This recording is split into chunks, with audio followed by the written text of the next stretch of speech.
1 minute. It's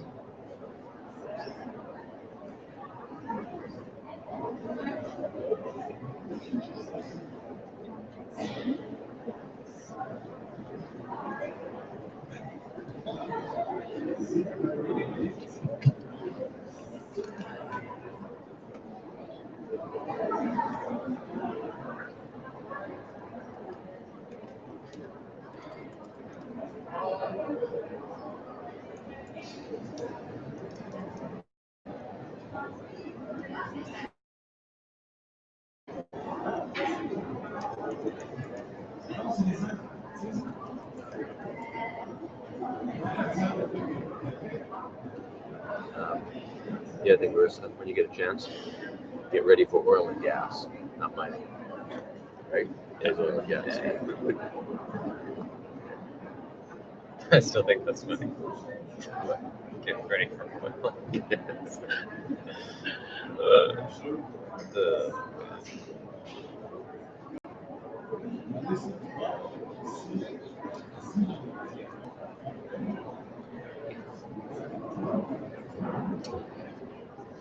Good morning, everybody.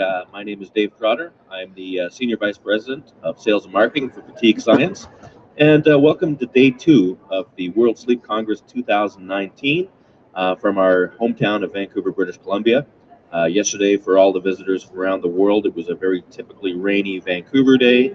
Today, it's a very typical sunny Vancouver day. So I hope everybody that's here from around the world enjoys getting a glimpse of our beautiful city while they're here for the World Sleep Congress. This meeting is a gathering of some of the best scientists and researchers from around the world moving sleep research forward, and they're spending their days in sessions learning what the latest in advancement in sleep technology is. We're spending our days talking to those researchers and those that are working with our customers to help them understand how we can be part of that solution. We had guests yesterday from around the world. We spent considerable time with guests from Australia, from here in Canada, from the US, from the UK, Taiwan, Hong Kong, and we hope to continue those conversations today. There's also a lot of media coverage of this event, so I would encourage people to search World Sleep Congress 2019, and you'll see some really interesting articles about how the latest science is being applied in real-life situations. We used the day yesterday also to do the first piece of launch of Readi, which is our new application, and we're going to talk about that again today with very specific applications to the oil and gas sector. Rob Higdon, who's our VP of Product, is here with me, and Rob's going to run us through background on the science and then get you through to a live demo of the new product and particularly how it applies to the oil and gas sector. You can, if you want to tweet, you could tweet to hashtag World Sleep 2019, anything that you would like to cover on World Sleep. If you have questions for us directly, feel free to get a hold of us at info@fatiguescience.com. As well, keep an eye on our website. There will be a blog post later today that outlines a lot of the changes we're doing with relation to integrating our software solution with third-party hardware. So non-Fatigue Science hardware, and that's a big change for us as a company. We'll have a blog post a little bit later talking about that. So without any further ado, I'm going to turn it over to Rob. Rob is our VP of Product. Rob's going to run us through the launch of Readi for oil and gas. Thanks, Dave. Really appreciate that, and really appreciate everyone being here today for Day 2 of the World Sleep Congress. I think, Dave, you're absolutely right. Yesterday was a fantastic way to. What about the other 2/3 of the day? So that really played perfectly because what we do at Fatigue Science is we take sleep, and specifically cumulative sleep data, and we show you the impact, the predicted impact of that sleep on your waking hours. So what's really exciting about today is continuing the launch of Readi. We first introduced it to a few of you who may have seen us online yesterday. If you're just tuning in for the first time today, no worries, even better. We're going to go into a bit more detail, specifically with some focus on how our new application can work in the oil and gas industry. So thank you all, and without further ado, let's get started. All right, so in today's presentation, and thank you all so much for taking the time, by the way, we're really going to do three things. We're going to discuss a bit about the science. We are, after all, at a scientific conference, and so core to our values at Fatigue Science is starting and ending with a scientific foundation that's been validated and trusted for many, many years. We're going to start by introducing those of you who are unfamiliar to the science, and specifically the science of biomathematical fatigue modeling. From there, we're going to dive right in and take a look at some of the great new features of Readi, the mobile application designed for workers in the oil and gas sector and in other high-risk sectors. And then we're going to do a live demo. So stick with us for the live demo. I know that's something most of you are probably looking forward to the most. So that's our agenda for today, and we'll save a few minutes at the end for questions. So if you do have any questions, please write them in the comments, share them online. It is something, Dave, I know from yesterday, we got some great questions, and that's always probably the most fun part for me. I don't know about you. Absolutely. So as Rob said, you can leave it in the comments section. We'll respond to the questions at the end. If we don't get to your questions because we run out of time and you would like us to get back to you, leave a way for us to contact you in the comments, and we'll make sure we follow up with you after the conference as well. Excellent. Thanks so much, Dave. So, we often get asked kind of what we do at Fatigue Science. What we do is we develop software and algorithms that can predict the cumulative effects of sleep disruption on two specific things that matter for your waking hours. One of those things is reaction time, and the other of those two things is cognitive effectiveness. Now, it's okay if you don't know quite what those are. We'll go discuss that a bit further in short detail.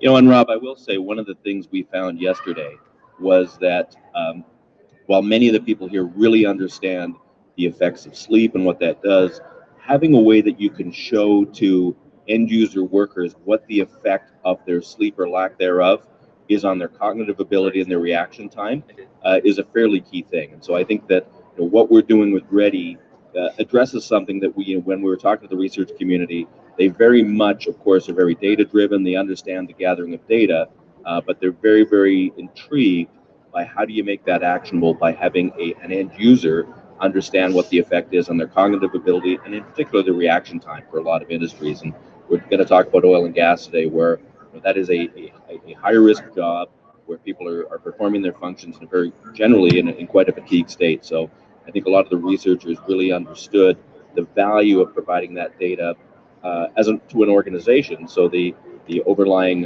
corporate entity understood their fatigue risk, but also that individuals understood their fatigue risk, and they were able to actually put a number on what that means to their cognitive ability and to their reaction time. So I think the timing was very very fortuitous. I think that the research community really understood that, and it really plays into what we're doing with Readi.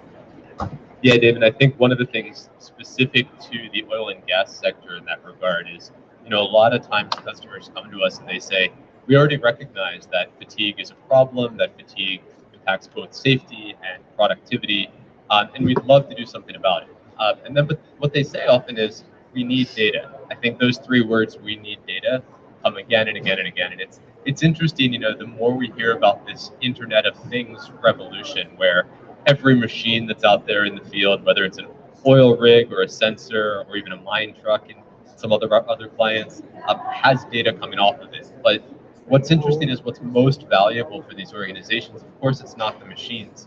Of course, it's the people. The people really make the difference, not only in safety, but in productivity. And so for data-driven organizations that really think about how you can optimize every aspect of your workforce and the productivity and safety you're getting out of it, it really starts and ends with data. And that's what we're really excited to share with you today. All right, so let's continue on with the launch here a bit. So we're going to talk about how the app that you see here, Readi, makes sleep data in particular actionable. Because I think one of the things, Dave, that when I hear about a sleep conference in the sleep industry, practically everyone I see here is wearing some form of sleep tracker. Most people, if you ask them how many hours of sleep you can get a night, they'll not only say the number, but they'll say what they think the quality is, the amount of deep sleep, the amount of light sleep. Well, what does it all mean, right? Yeah, I think one of the questions we got most often yesterday was people understand the data, they understand the gathering of data, and the question is what next? So how do you take that data and make it more actionable, both at an organizational level and an individual level. We heard that again and again yesterday. Yeah, and I think what's really important about that is, sleep has so many different impacts. Impacts on your long-term health, your short-term health, impact on your mood, plenty of things that you might not say are closely related to oil and gas sector. But then there are other things that are specifically related to the safety and productivity of the oil and gas sector, and to a mining sector, and to the other sectors that have high-risk workers performing shift. And those two things are cognitive effectiveness, which means your ability to communicate clearly, to make the right decisions in the heat of the moment, and reaction time, which is your ability to respond to a stimulus before it's too late. So what we do at Fatigue Science is we translate sleep data into the predicted impact on an individual's reaction time and an individual's cognitive effectiveness. And today, with the launch of Readi, we're really excited to show you exactly how we do that, starting with the science and then moving on to the actual features of the mobile application. So a bit about Fatigue Science as a company before we go too far. And for those of you tuning in online, many of you are probably our followers on Twitter, LinkedIn, Facebook. We really appreciate the chance to share with you something new. So you may already know some of our history. But for those here today, and I appreciate everyone sitting here, it really is one of the things that defines us as a company. We as a company are founded fundamentally from the research community. The Walter Reed Army Institute of Research at the U.S. Army Research Lab was foundational to the science that we apply every day in our software. And from there, we've applied the science throughout the past 10 years or more to those in the U.S. Army, the U.S. Navy, the U.S. Air Force, and elite performers in a variety of high-performance sports settings. Including Dave. I know it's always something we're proud to talk about. 4 of the past 4 recent championship-winning teams across some of the logos you see there. Yeah, absolutely. I think we're very proud of what we've done on the high performance and sports side. We're going to be talking about oil and gas and industry today. Tomorrow we will talk about high performance and sports. Very much a big part of our business. We're proud of having those 4 logos, but we've also done a lot of work in things like rugby league around the world, Aussie rules football, as well as soccer, football / in the UK and Europe. So the high performance piece is a critical part of our business. We'll very specifically talk about that tomorrow. Thanks, Dave. And it's always one of those things, when I try to put it in perspective, you ask who are the earliest adopters of new scientific innovations and who always wants to get a cutting edge or a competitive edge in the high performance sector. It really is those in elite sport and military. And from there, what we've seen is, like you would expect, really anyone that's operating in a high risk, high stakes, dangerous environment kind of starts to follow suit, which I think over the past couple of years has been a key driver for seeing adoption within oil and gas, within mining, within construction, and other high risk industries where really the same sort of stakes that you're facing in other dangerous sectors are present as well. Yeah, and I think we've seen this, not just with sleep tracking. You've seen it with fitness tracking in general, where those things tended to perhaps first come out in high performance sports and military, and then translate to industry over time. And I think that's what we're seeing with sleep analytics. So the ability to take your sleep data and have it be forward looking so that you can actually change your behaviors to reduce your fatigue. And we're seeing what started in high performance athletics and military now being very much applied to heavy industry. Thanks, Dave. All right, well, let's dive in and get to it. So how does the science of predicting cognitive effectiveness and predicting reaction time as a result of sleep actually work? And I think probably the easiest way to break this down is to ask yourself a very basic question. When it comes to sleep, what really matters? What really matters for your safety and for your performance? Now, I think probably the most obvious answer at the top of that list is the amount of sleep you're getting. That's kind of a no-brainer. For almost anyone, getting 5 hours of sleep is too little, and 7 hours or more is generally recommended for most of the population. But it's a lot more nuanced than that, specifically when you take account of things that impact reaction time and cognitive effectiveness, and specifically when you care about the statistically relevant factors for predicting that based on cumulative sleep data. And I should say, when I say cumulative sleep data, what we really mean is sleep data from your past 7 to 10 days or more. We often have a poll question sometimes when we go to shows, and we'll say, how is it that A month ago, if you lost sleep, that's not really going to have much of an impact on today. But a week ago, or 10 days ago, or even 2 weeks ago, if you pulled an all-nighter, you can still feel residual effects of that today. And I think we've all probably felt that, Dave, right? Where you think about, okay, wow, I've just had a really bad night's of sleep. How long is it going to take me to truly recover? Yeah, and I think that's even more pronounced with shift workers, where you have people that are, doing things. For example, we're talking about oil and gas today, so you'll frequently see people will have 3 weeks on, 3 weeks off. They're back at home, sleeping regular hours when they're home with their family on their 3 weeks off, and the ability for them to adjust on those first couple of nights when they're on night shifts, they've had to fly a long way to be on an offshore oil platform, for example. There's a significant amount of fatigue that happens in those first couple of nights, and it is going to take them some time to get back to balance, and the ability to know that as they go through those first several days on their shift is really important. And that was one of the really important dynamics that the U.S. Army's Walter Reed Army Institute of Research actually looked at. When they were studying the research, they weren't just saying, okay, go into a sleep lab for a single night at a time, and we'll measure your performance when you wake up the next day. What was fundamentally understood from the start was that there was something to do with the cumulative nature of sleep, how sleep debt builds up, and how the timing of your sleep and the consistency of your sleep all impact your performance on a daily basis going forward. So one of the things that the model does is when it actually looks at your sleep data to predict your fatigue or to predict your cognitive performance, it's not taking just your last night's sleep data. It's actually taking sleep data from your past week or more into account.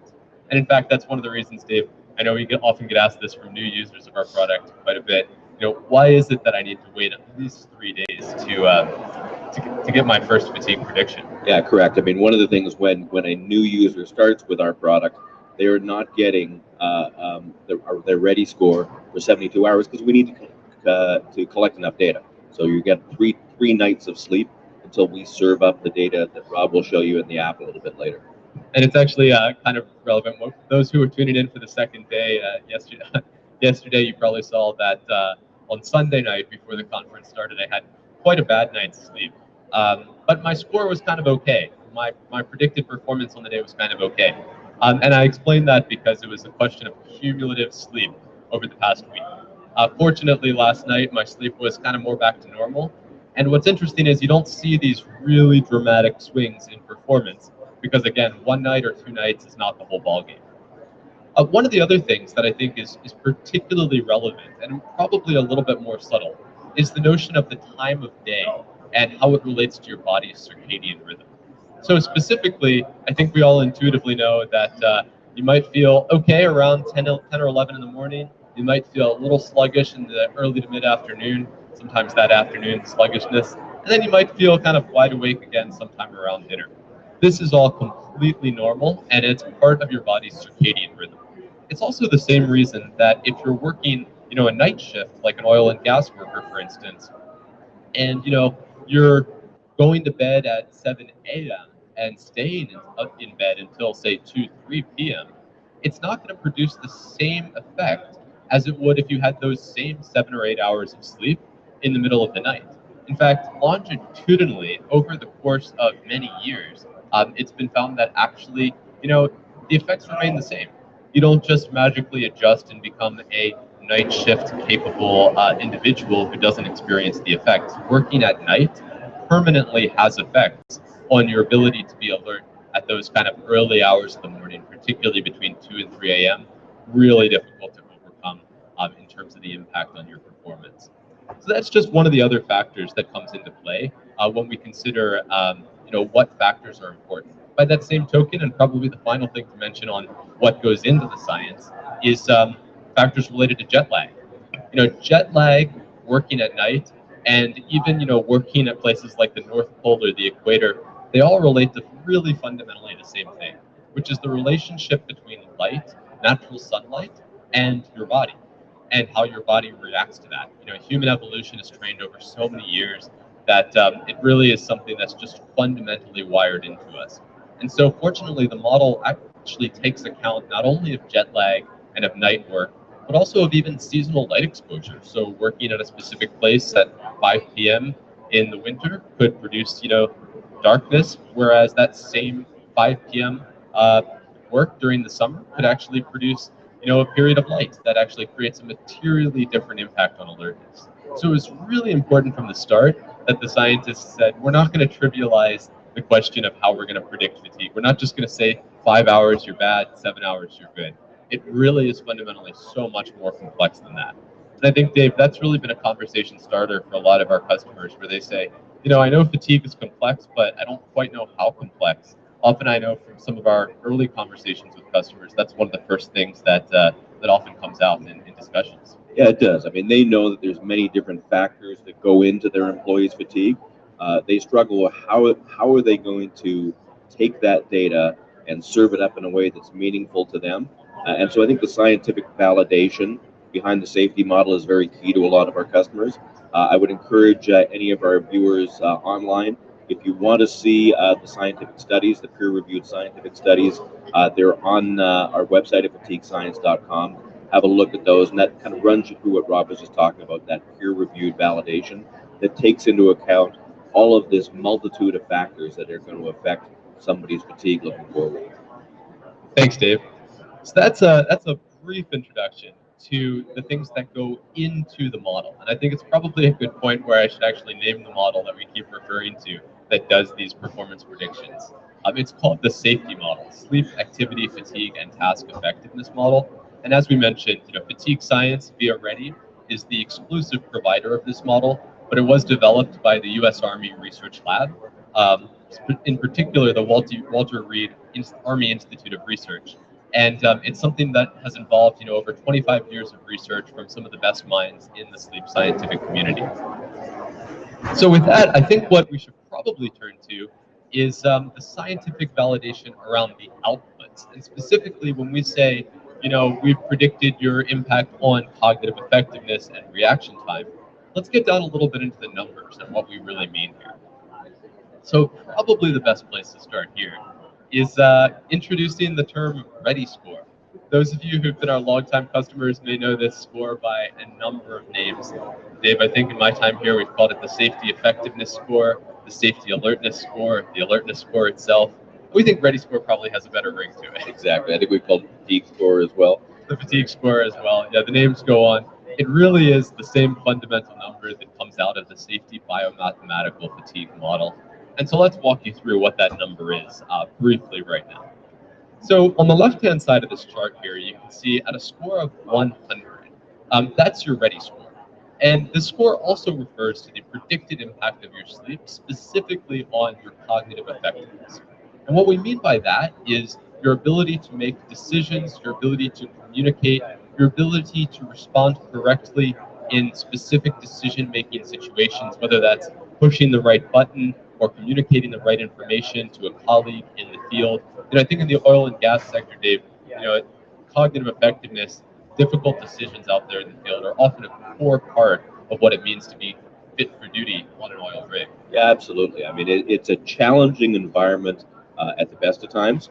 And so if you look at these employees who are usually fly-in, fly-out employees, they've got very difficult tasks to do. And they've also got a lot of interdependent tasks. So you may have a team of workers working on a platform or an onshore facility, and one person being fatigued can have an impact on an entire crew. So I think the ability to be able to manage the fatigue of each individual and roll that up to a team, so understanding how they interact with each other is fairly important. We've seen with a lot of our oil and gas customers, once they start using their Readi score, the individual workers become very, very engaged with their own score and even with their coworkers' score. So they understand how everybody else on their team, what their fatigue is like that day, and how they're able to support those other workers on the team. So it becomes very much part of the overall team piece. But there's no doubt, I mean, they have a highly, it's a high-risk job where small mistakes can have catastrophic consequences. So both from an employer perspective and an employee perspective, they're very invested in making sure they're at their absolute best and have the least fatigue possible when they're doing some of these really difficult tasks. And I'm glad you used that phrase, absolute best, because that actually puts right into perspective, what the score of 100 means. So a score of 100 essentially means that you are in a fully alert, fully well-rested state, you're effectively at your personal best for mental effectiveness or cognitive effectiveness. Now you can imagine that the scale kind of goes down from there. So at a 90, you're 90% as effective. At an 80, you're 80% as effective. Frankly, most days being in the 80s or 90s, that's a typical place for most individuals to be. It's pretty rare that most individuals have had over a consistent night after night after night experience, something that puts them into the 97, 98, 100%. It's certainly something worth striving for, but I think we've seen probably more of that among the elite performers in sports. Most people are more typically in the 80s and 90s. Yeah, I would agree. I'm a competitive sleeper, so I'm actually in the high 90s today. But I mean, I'm somebody who does not work a shift. I'm not traveling a long distance to work, so it would be expected that if I sleep well, I would have a good score. Even myself, who will be in the high 90s for most of the day, there is points later this evening where I'm going to drop down into the 70s. And so even if I was taking a shift later tonight, for example, I would have some fatigue risk, even though I've slept very well over the last number of weeks. Well, you're a more competitive sleeper than me, Dave, because I think as we do the demo a bit later, I'll show you some of my real data and my real scores, and a little bit of envy on the score in that front there. So, but fortunately, I'm not quite at the level of a 70 or a 60. So at a score of 70, that's really the equivalent projected impact on mental alertness, on cognitive effectiveness, as you would experience with, say, 2 drinks of alcohol. So, at a score of 70, you're facing a couple of factors that make your ability to make decisions and to respond to stimuli roughly equivalent to that of 2 drinks of alcohol. Now, there are some important distinctions. Alcohol can make you do certain things that fatigue can't, and vice versa. But specifically in terms of reaction time and cognitive effectiveness, those are the areas where there's a similar projected impact between 2 drinks of alcohol at BAC of 0.08 and being at an alertness score of 70. And I think, Dave, particularly to help introduce people to the notion of fatigue in a quantitative sense, it often helps to refer to that benchmark of alcohol concentration. I think it does. I mean, if you look at it, you can look and see, and Rob will show you some examples later, that when you have a score in the 70s, what that does to your reaction time. And you can look at it and say, well, if my reaction time goes from a second to a second and a half, and what does that really mean? And I think people can really understand that when you say your reaction time is the same as having blood alcohol content of between 0.05 and 0.08 when you're in the 70s. And they recognize they wouldn't get behind a wheel of a car, they wouldn't drive a mining truck, they wouldn't go to work on their oil and gas shift after having a couple of drinks. So it is a way to humanize the data, if you will, and make sure they can relate it to a delay in reaction time with something that is not socially acceptable and illegal. And so they were able to say, my fatigue has the same impact on my ability to react as if I've been drinking, and I wouldn't drink before my shift, or I wouldn't drink before I got in my vehicle. So they're able to take that, and really it makes it more meaningful to them. And it also does really kind of make people aware of the fact that 24/7 operations are just inherently dangerous. They're part of the job at some point is to work in the middle of the night at 2 or 3 a.m. And one of the things that's really interesting is that, as we mentioned earlier, even if you've been working night shifts for years, you're not immune to the same effects of the body's circadian rhythm.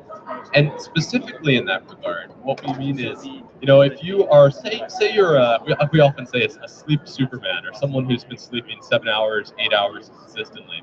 If you're sleeping that way during the day, and all you're doing is working a night shift, you could show up for night shift completely well rested, alert, in the 80s, in the 90s, and still dip below the 70s around 2 or 3 a.m. So while there are similarities to alcohol that make fatigue really scary in high-risk environments, by the same token, there are important differences as well, which is fatigue is something that in certain cases you can mitigate it, you can try to reduce it, but you can't eliminate it entirely. Versus alcohol, obviously, there can be a zero tolerance policy. So it's an important distinction, and one that I think, we've been talking a lot about cognitive effectiveness and reaction time, and you can see up there that at a score of 70, the projected reaction time is 43% slower than baseline. And so what that means, 43% slower, is that a lot? Is that not a lot? We often like to put it in perspective. So imagine you're driving a truck on the highway at 100 kilometers an hour, 60 miles an hour or so. And let's say it takes you 2 seconds to spot a distant brake light and then hit the brakes. Now, at a score of 100, that 2 seconds is going to be 2 seconds. But at a score of 70, that's going to be almost 50% slower. Roughly an extra second before you hit the brakes. Doesn't sound like a lot still, but traveling 100 kilometers an hour, 60 miles an hour, that's almost the length of a football field in terms of additional stopping distance that you could save, which can make the real difference between life and death, and oftentimes is why you see, certainly those that are operating in the 60s and the 70s have a higher risk of accident. And we'll actually share you some charts on that shortly as well. Dave, I know that's probably one of the most impactful things that you've seen as well, is in terms of that reaction time, to really think about the context of a stimulus and being out there in the field and what that means to the ability to react safely. Yeah, absolutely. I think particularly, we're talking about oil and gas today, but when you talk about the transportation sector, Rob just gave you the example. That example of a delay in braking is, that's where you see large catastrophic accidents. And I think all of us can relate to that. So those sort of examples are available really in every industry. That one is quite dramatic, and it's one we can all relate to because we all drive a car for our daily life. And I think that's one that's very meaningful. But just about every industry has things like that, where they can see that 43% increase in reaction time that Rob just spoke to, that has an impact in every industry. And you can see it gets even worse from there, down in the scores of 60s and 50s. The scale goes all the way down to 0. Fortunately, I think that it's pretty rare that you see those actually reach levels of 40s or 30s, although with enough sleep deprivation, it really can happen. So there's one final element on this page that is pretty remarkable as well, and we haven't really touched on it through this presentation, but those of you that have probably been following along online with the presentation have seen lapse index on the right-hand side. And so what is a lapse index? Dave, I know we've heard from a lot of customers, maybe the more common word is microsleep. That's something you've certainly probably heard a bit about.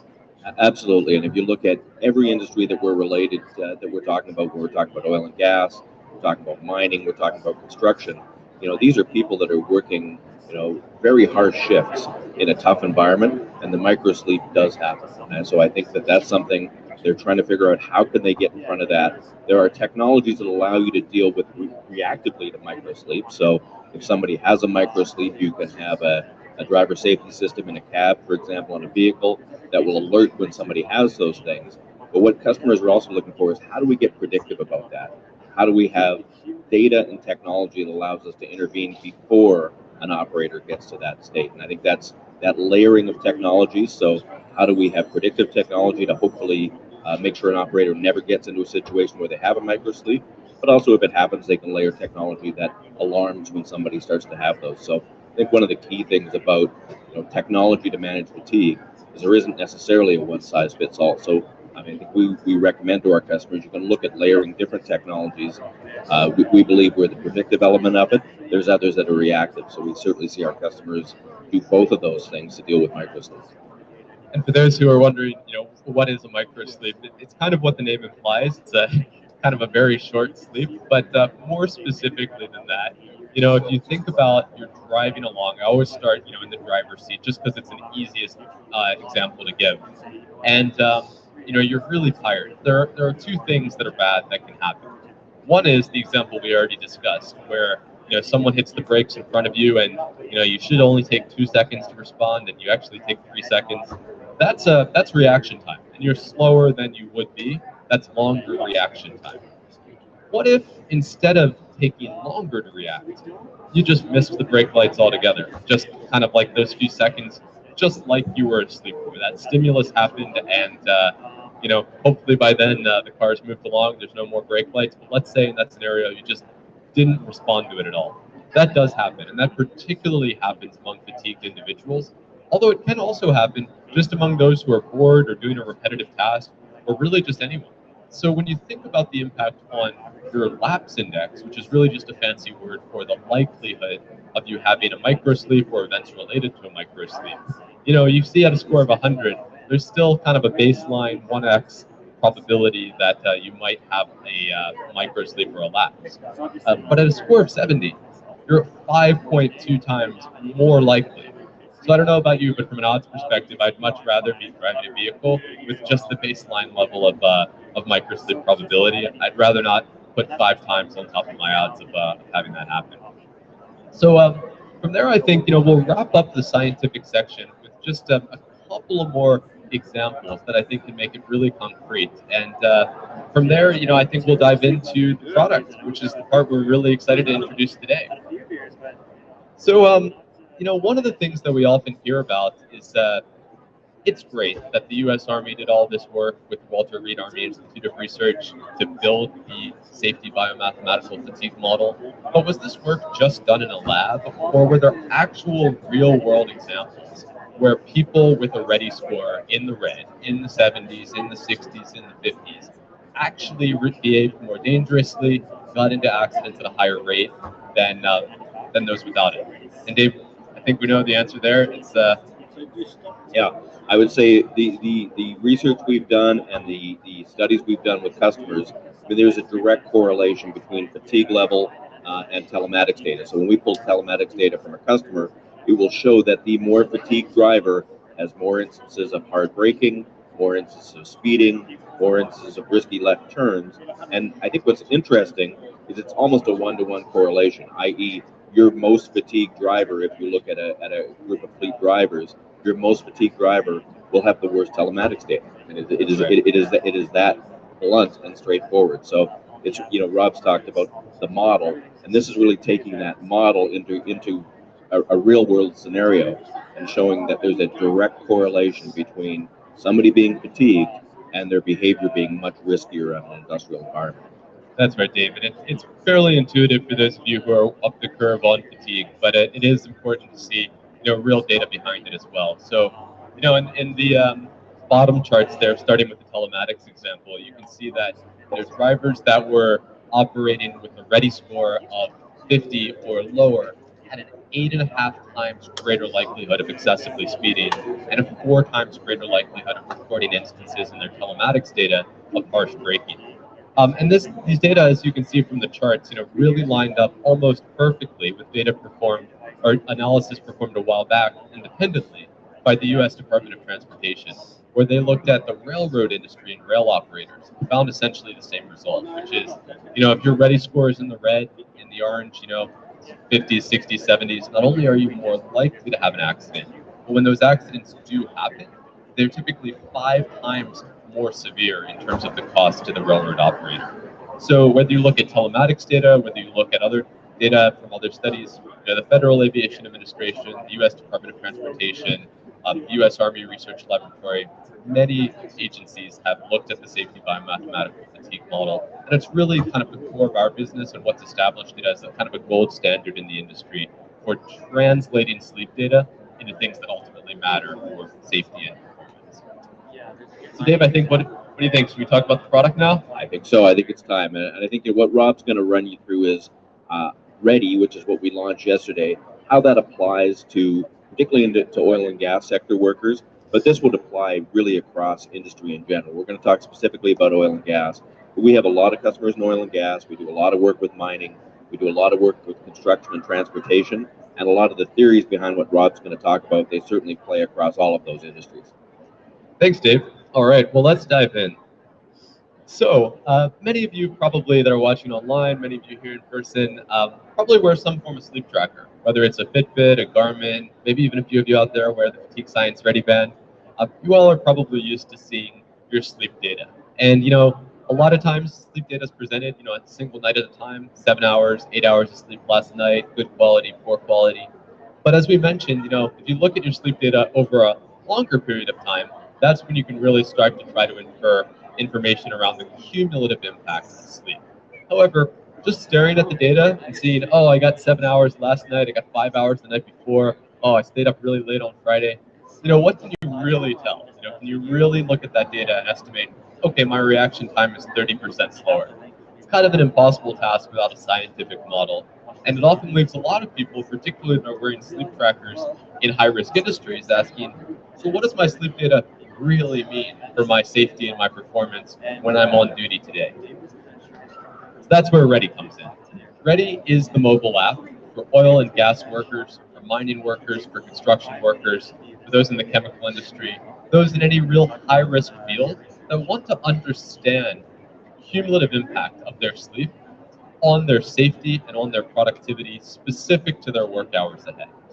And so what Readi does is it translates your cumulative sleep data into a curve for your day ahead, where every minute, every hour in your day ahead has a Readi score associated with it. That same Readi score we were just talking about from the scientific research of the U.S. Army in the research laboratories there is available now in your pocket via the Readi score. And as you can see here on this example of a curve, at a certain point in the day, you may be at a score of a 70, which means, again, your cognitive performance is only 70% of its peak, roughly the equivalent of a BAC of 0.08, 2 drinks of alcohol.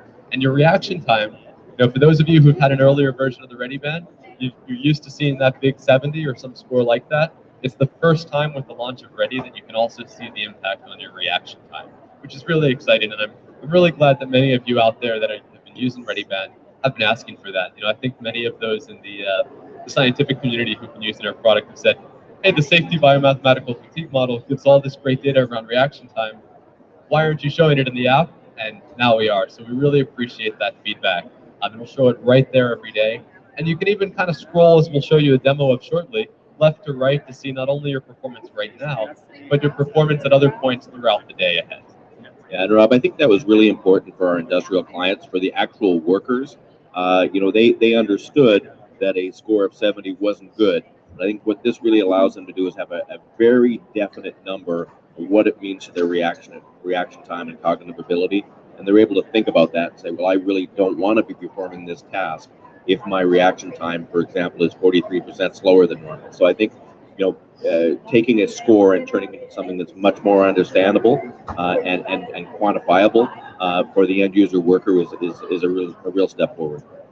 Thanks, Dave. And that's also a really good segue, actually, because I think one of the pieces of feedback that we've gotten, from those who've used the Readi band for a number of years, but where the app in the earlier iterations would just kind of show that number without any real sort of context, that feedback to really provide the data in a way that makes sense and is usable and is meaningful in specifically the context of your shift hours is a big part of what Readi is today.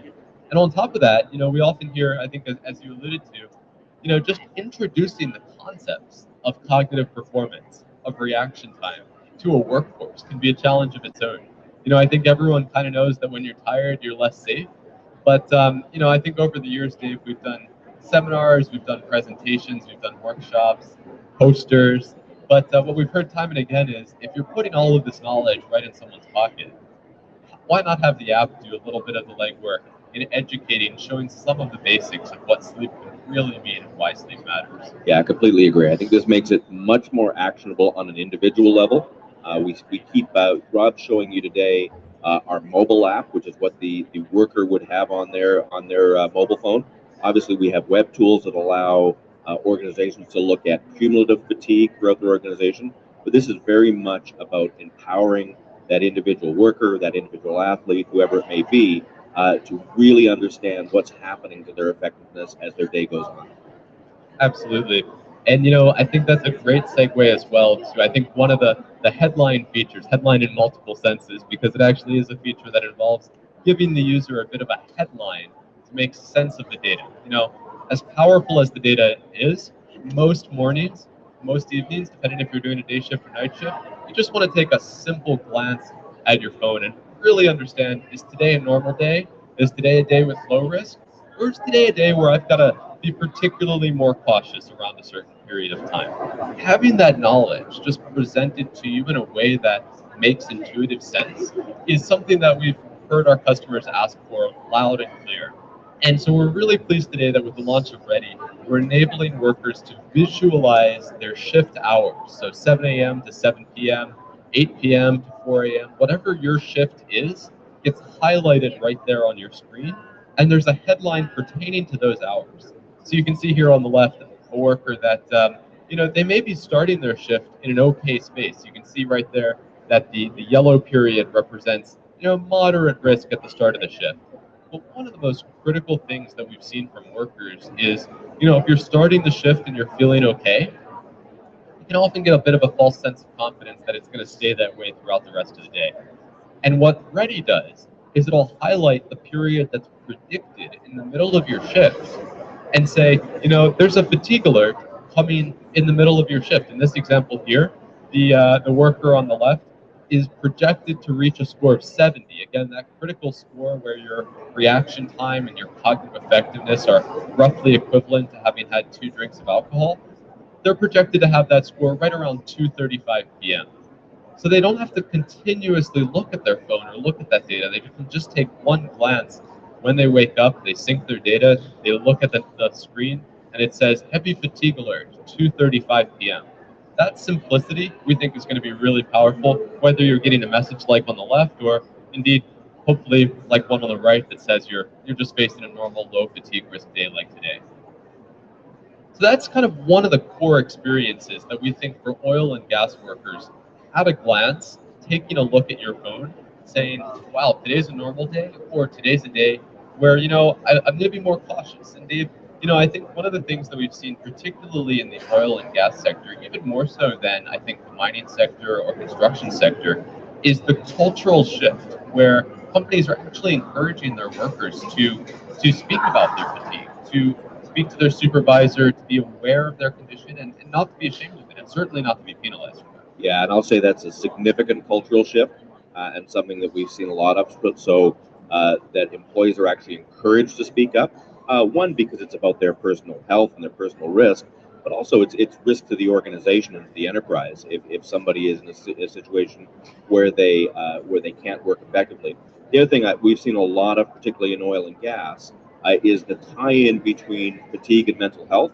And so there's been, we're really impressed with many of our customers how they've encouraged those employees that are fatigued. They may have a depression issue that's associated with that.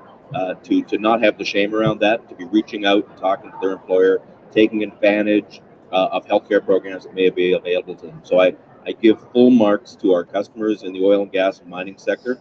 They're well out in front of this, and they're taking stigma away from it, such that they're able to look at real data and say this is an employee that is a risk to themselves and perhaps others.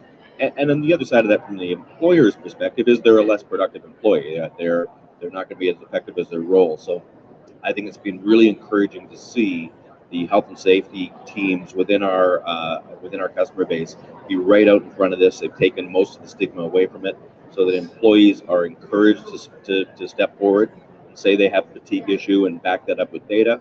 And what the other thing I've seen is employees supporting each other and actually looking at comparing their fatigue scores or their Ready scores as they start their shift to see how they can help each other as the shift goes on, or being aware that your coworker is going to have that 70 at 2:30 in the morning.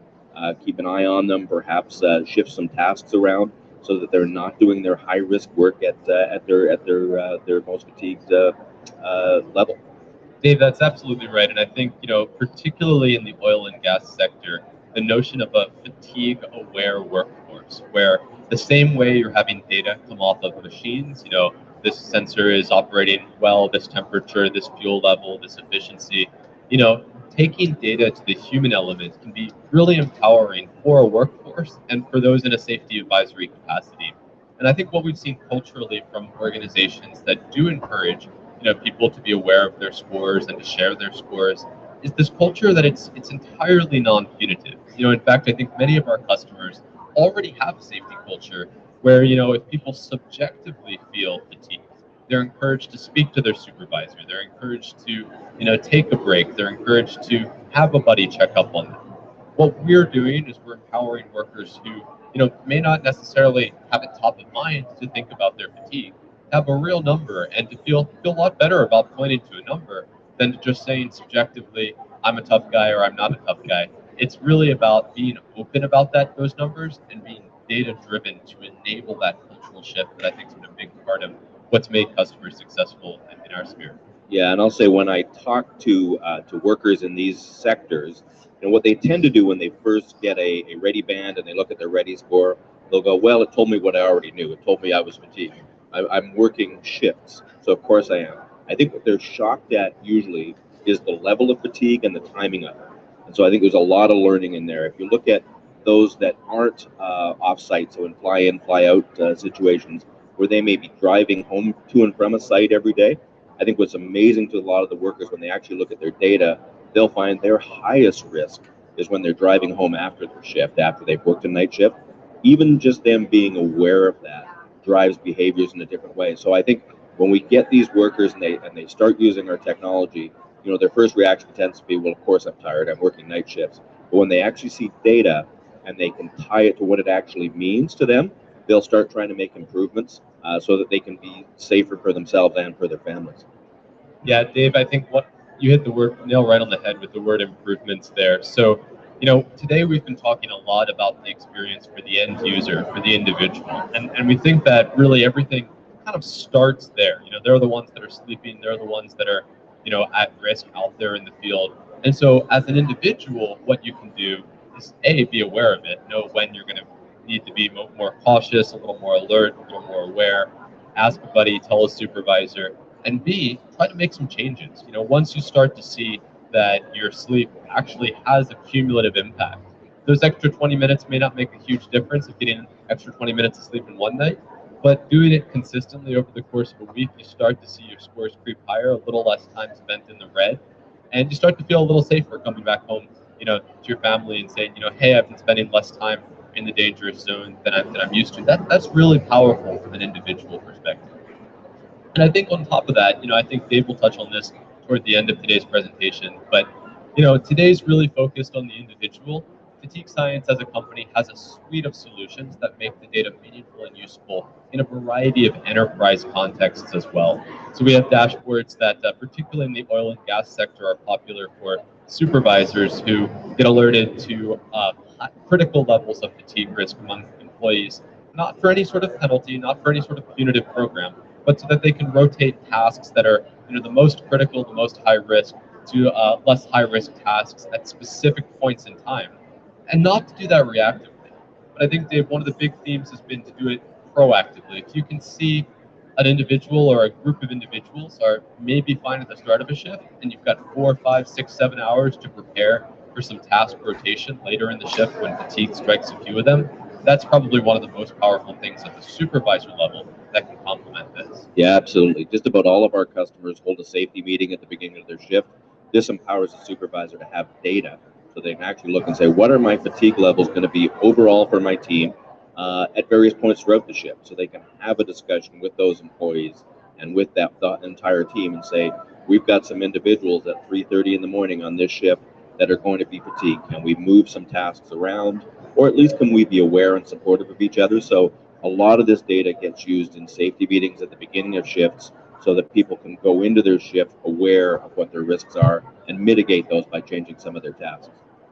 And I think what's really interesting specifically about the oil and gas sector is that the oil and gas sector, I think, has been probably the most far ahead culturally in terms of the readiness to, empower supervisors to see that critical data.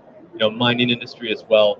But whether you're empowering supervisors to see the data or whether you're keeping all of the fatigue data anonymous, there's still value at the enterprise level in looking at the leadership level at what % of time on duty this month did my mine site, my construction site, my oil and gas site spend in the red versus in the green.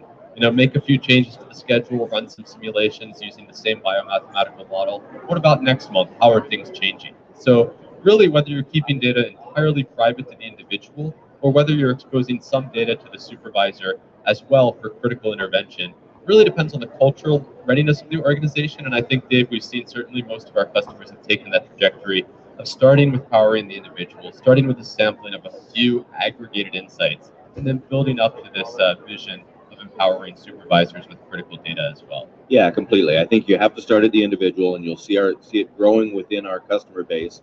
Is they'll start with how do you empower the individual, and where you end up with for these customers, those that are well out in front of this, is taking what is essentially a sensor that's on an employee's wrist and correlating that with all sorts of other data. So we've talked about telematics data, but you may be correlating it with production data and trying to figure out, and safety data, obviously, and trying to figure out what the correlations are between those things. So our really strong customers are those that view their fatigue data, their particular fatigue data, as one data point that they want to make sure they integrate with others. And we see that particularly in oil and gas and mining.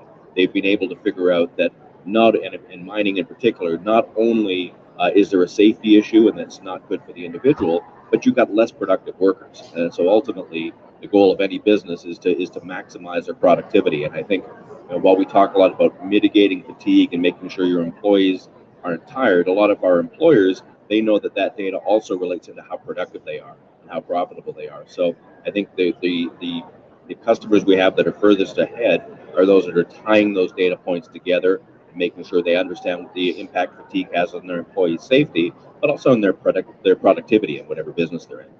Absolutely. All right, well, let's continue showing you a few more features from the new app Ready, and then we'll do a live demo as well. I think we've got about 10 to 12 minutes left, so get ready for some more exciting features here. No pun intended.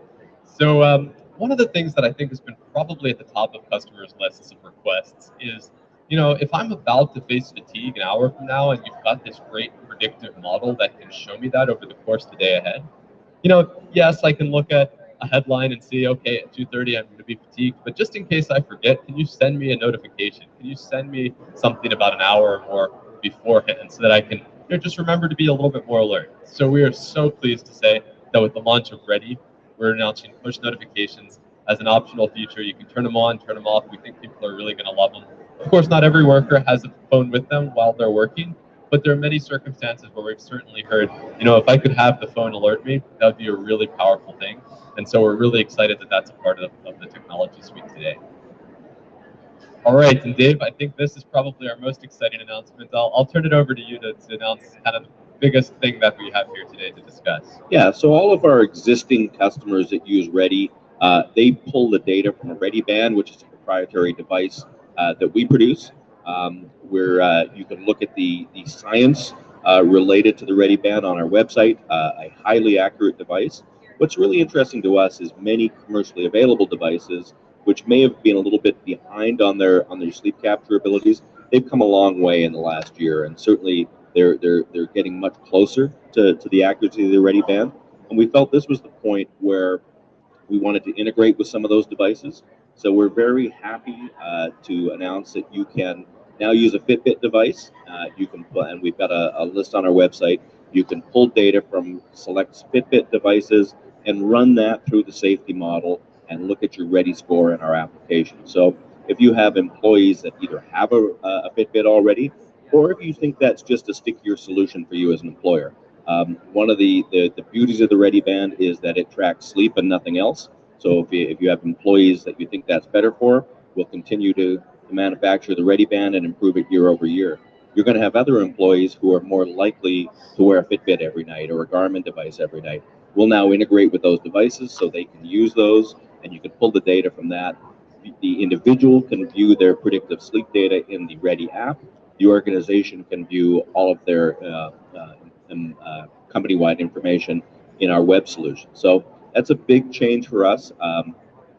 Dr. Matt Walker, I saw a session by him recently, and his comment was the best sleep capture device is the one that somebody wears every night. And so by doing this, we're hopeful that more employees feel more empowered to be wearing a device every night. More data generally means better decisions. So we're very proud to announce that we now integrate with Fitbit. So if you're a Fitbit user, you can have your data run through the safety model, and you can view your Ready score in our application. Thanks, Dave. And I think one of the things that I've been with the company a number of years, and this is something I've been looking forward to for a long time. We often get asked by customers, why didn't you do this years ago? And the truth is, starting with a scientific foundation, it's really important that we have good sleep data coming into the model before we generate fatigue predictions and performance predictions based on it. So earlier this year, when both Fitbit and Garmin came out with new studies showing just how far they've come in approaching the Ready band with accuracy, it wasn't something that we felt threatened by. In fact, quite the opposite. We were cheering it. So that's more wrists, that's more workers that we can provide a fatigue prediction for, which is really the core to our business. So I think without further ado, there are a few other slides in here, but we'll flip to the live demo to do a bit of a better demonstration of just how you can appreciate your impact of your sleep on a daily basis. So bear with us just a second, and we'll get the demo fired up here.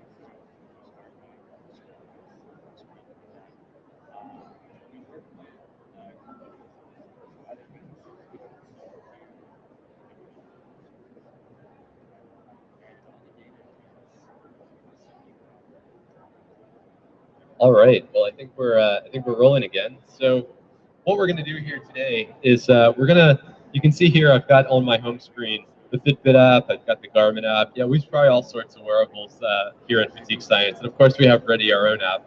And I've got on my wrists the Readi band as well as the Garmin. Dave, I think you probably have the Fitbit and the Readi band here as well. Yeah, I'm wearing a Fitbit and a Readi band, and I think it's been interesting to look at the difference between the two. I think for myself, I'm a fairly solid sleeper, and I would find the Fitbit and Readi band data is very closely correlated. So we're excited that we can now integrate with Fitbit. Absolutely. So what I'll do now is I'll fire up Readi, and we'll take a look at what your data looks like to see the impact of your sleep. So let's start in the sleep tab over on the left-hand side. This is how I slept last night. For those of you tuning in the second day, you notice this is quite a bit better than yesterday. In fact, if I look at my sleep history here, you can see that while today's down at the bottom there, yesterday's sleep data was only 4 hours and 30 minutes. Where I did sleep for 6 hours and 50 minutes from start to finish, but there were 2 hours and 20 minutes of that where the sleep was sufficiently disturbed so that from a restorative perspective, I was not getting that restorative sleep. I wasn't getting that benefit on my cognitive performance or my reaction time. Conversely, if we look at today, you can see 7 hours and 15 minutes of actual restorative time of sleep out of an 8 hour and 30 minute sleep window. Now, I got to say, I was pretty tired after the conference last night and went to bed right at 10 p.m. This is real data. Woke up at 6:39 a.m. today and had an 8 hour and 30 minute sleep window there, which was pretty exciting to get scores that are significantly better than normal for me. So if I tap on the risk tab down at the bottom here, we're going to see what my predicted alertness is right now in terms of cognitive effectiveness and reaction time. And we're also going to see what it is going forward through the rest of the day today. So you can see right here, I'm at a score of 86. And as we mentioned earlier, it's kind of what the color suggests. 86 is not great, not terrible. It's 86% of my peak mental performance. And if you can see up there in the darker yellow, I'm at 15% slower than my optimal reaction time. So again, nothing catastrophic, but certainly I could be better if I were to consistently get higher sleep. I think there's some residual effect of last night's sleep and a few of the other rough nights before that. Dave, what's your score right now? My score's at 95, Rob. Well, you can probably see that coming out in terms of how we're doing in this presentation. Dave, I appreciate it. So you can see here I can also drag ahead, and I can see right around 2:20 p.m. today, I'm going to be down to an 84, and my reaction time is going to be slower, down to about 17% slower than ideal. Again, still nothing catastrophic, but 84% of my peak mental output, 17% slower reaction time. That's typically the effect of the circadian rhythm of the body, meaning that naturally that afternoon slump that you face can be quantified, and it'll certainly be felt as well in a conference setting. And as you can see, typically for most people that are awake during the day, day shift workers, you'll have two peaks in alertness. One, right around sometime in the morning, mid-morning, and another time, typically right around dinner time in the evening.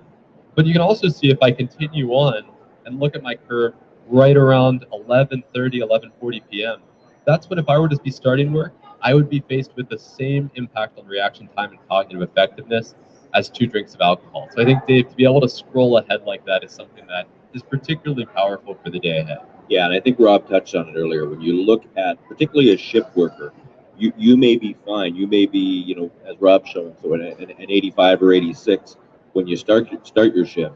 But you're likely to fall into a situation where you're 70 or below at some point throughout your shift. And it's very common with shift workers where you'll see a starting score that is not an 85 like Rob showed there.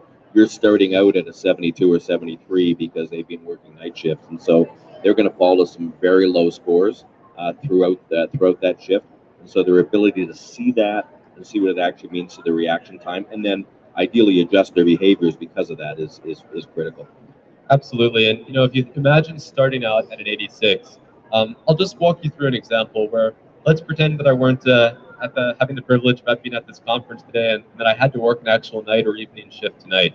And as we discussed earlier, it's exciting to look at your score. It's exciting to play around with the curve, but a lot of times, if you're trying to get to work, you just want to see a simple headline that pertains specifically to your hours on duty.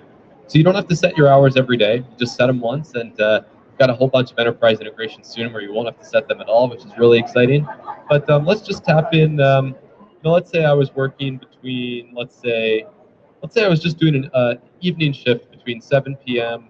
and let's say close to midnight. Let's say I was kind of at 11:59 p.m. So I'm going to set that as my schedule, and I can have it remember the schedule for as long as that's going to be my normal schedule.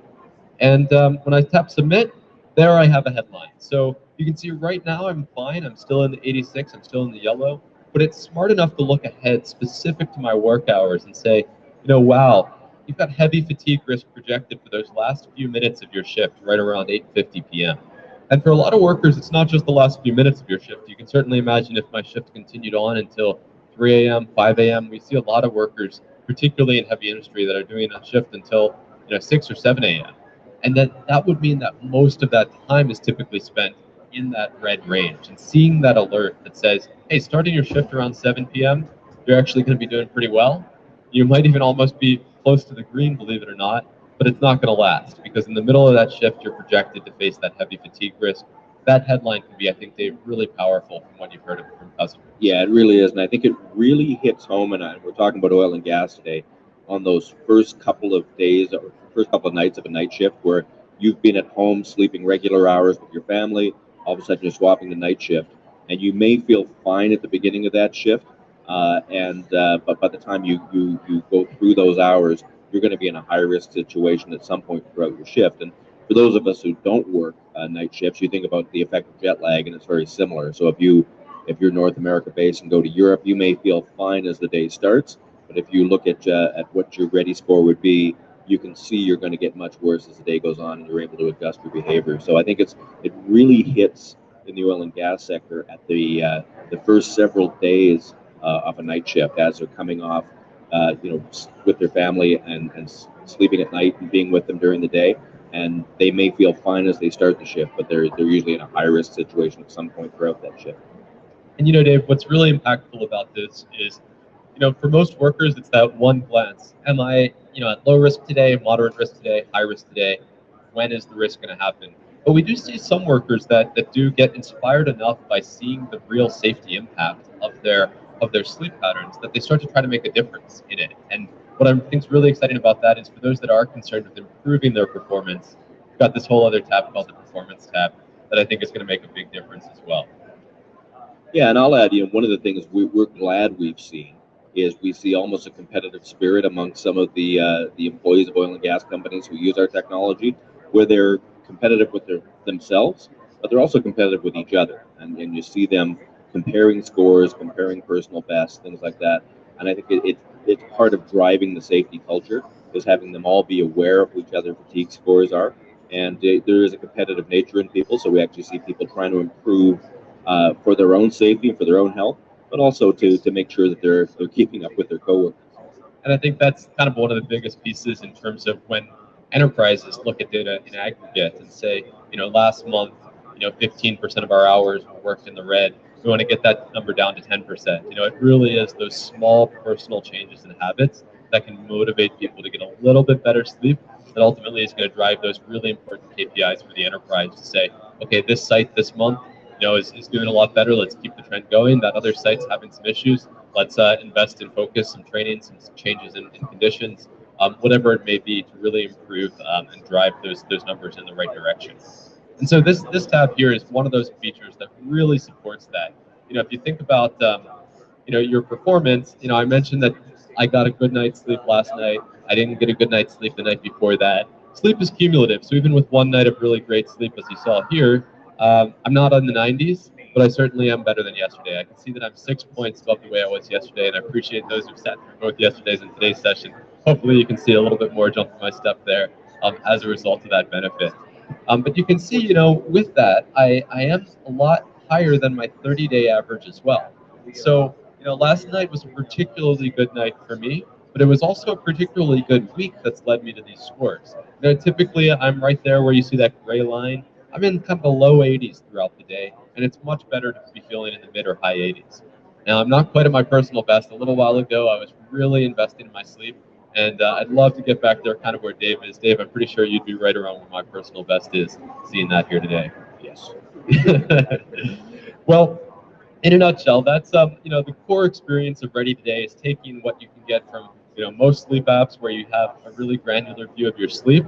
We like to think of it colloquially. You can always get your sleep data. There's plenty of places for sleep data and an increasing number of places for high quality sleep data like Fitbit and Garmin.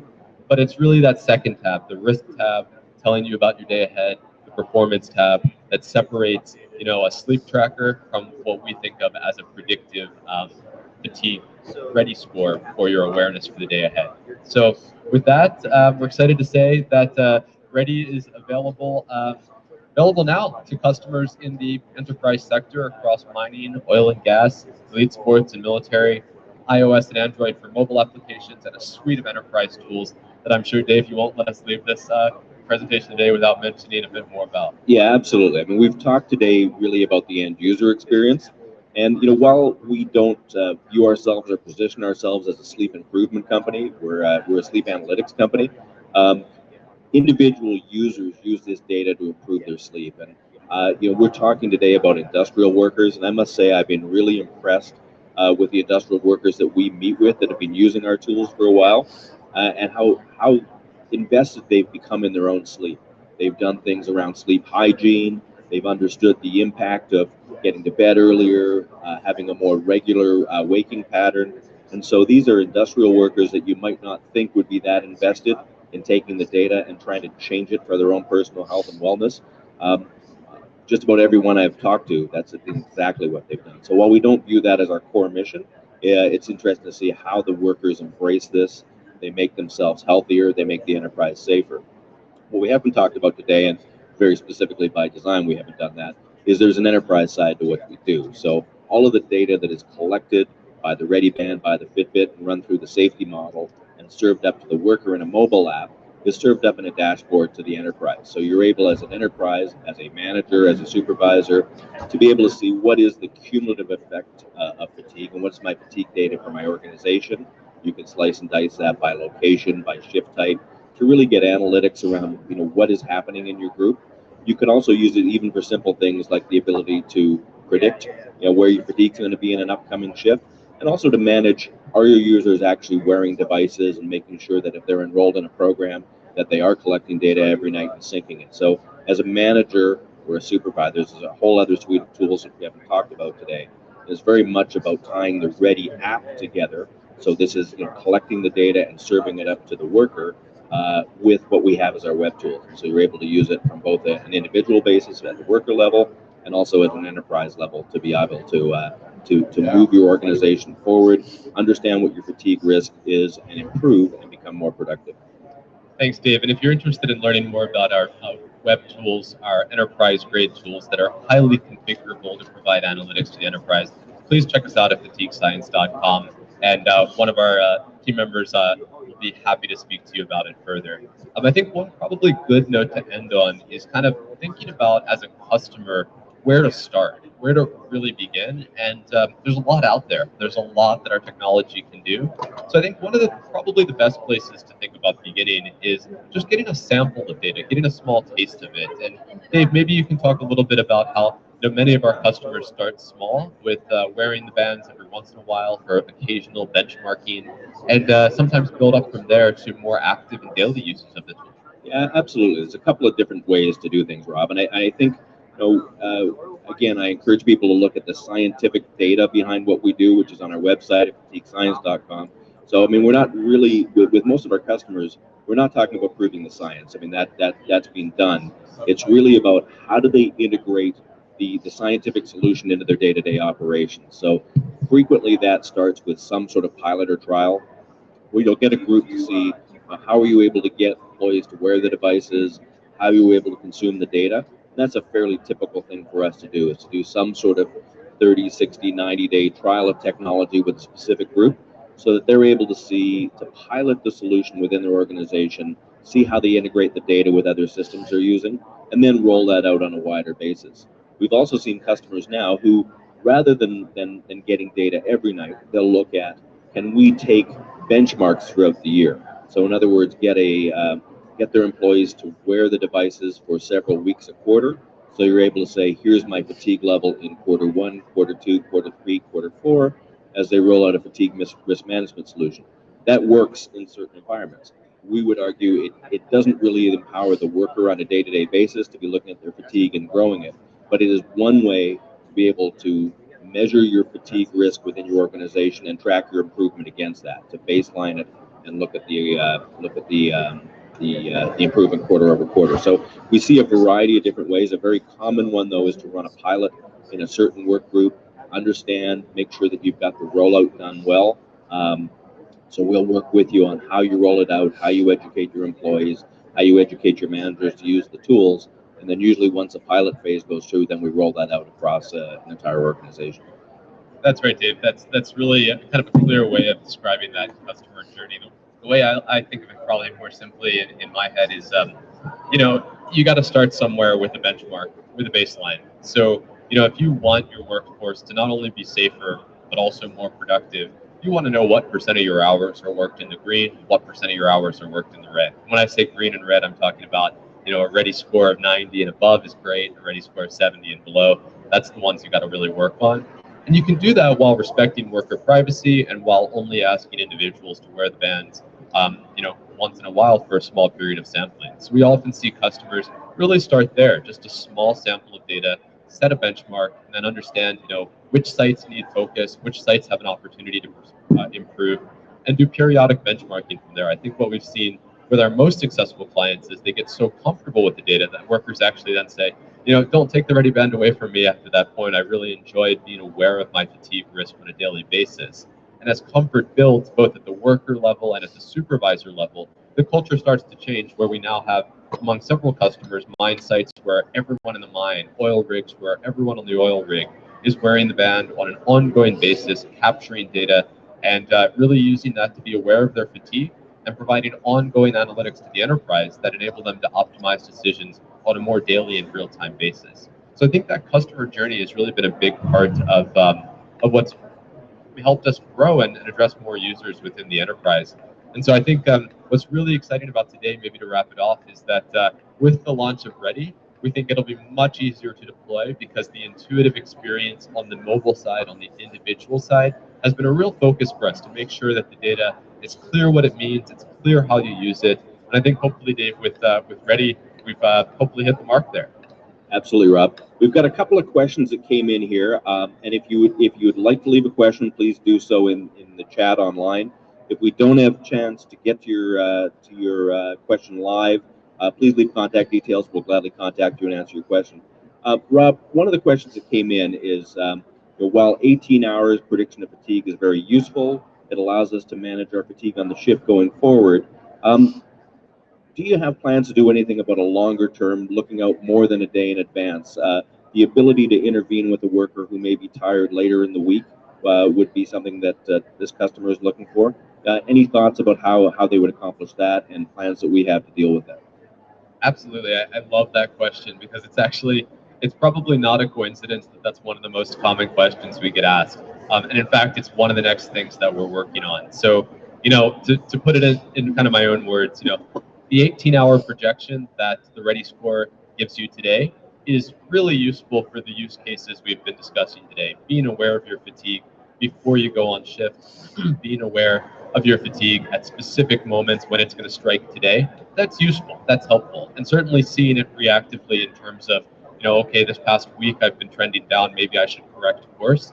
But what's really useful beyond that, and what we're excited is coming in Q4 of this year, right around Christmas or the new year, is the ability to then plan out your sleep 7 days in the future and see, okay, the sleep is cumulative. Maybe tomorrow I'm not going to be at my personal best, but I can get back to feeling great if I really stick with it 4, 5, 6 days in the future. And at the enterprise level, that's valuable as well, because Dave, I know we've heard for those companies that have a culture of empowering supervisors and leadership to look at the data, that they want to be able to make decisions, in terms of planning tasks and planning shift assignments 4, 5, 6, 7 days out. That's I think exactly the sweet spot to make the data even more actionable, and it's something we honestly can't wait to introduce in Q4 of this year.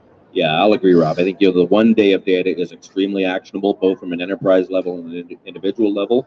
The further out we can get that while retaining our accuracy is obviously key.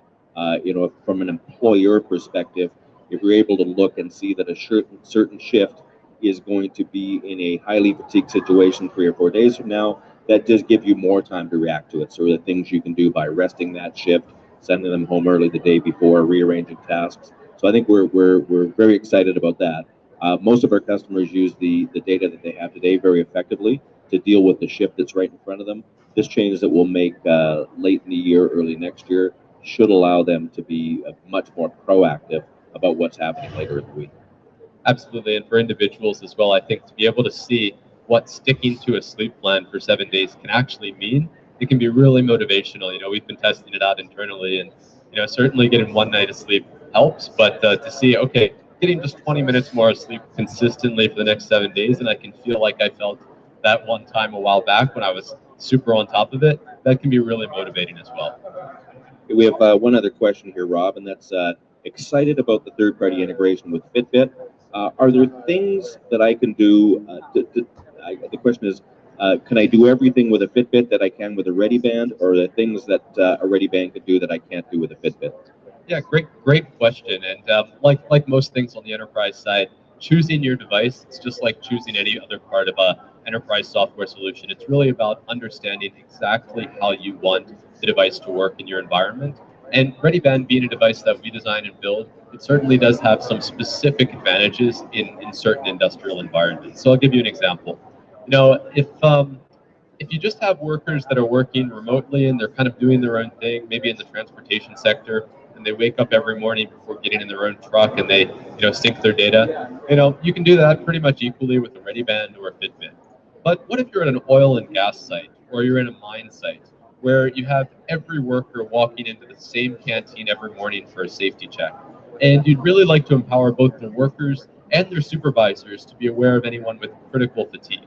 At that point, you want to make sure everyone is, remembering to sync their data, or better yet, not having to remember to sync their data. So with the Readi Band, many customers that use that for site-wide deployments do it because there's a backup mechanism built in that will automatically sync data from all workers that show up.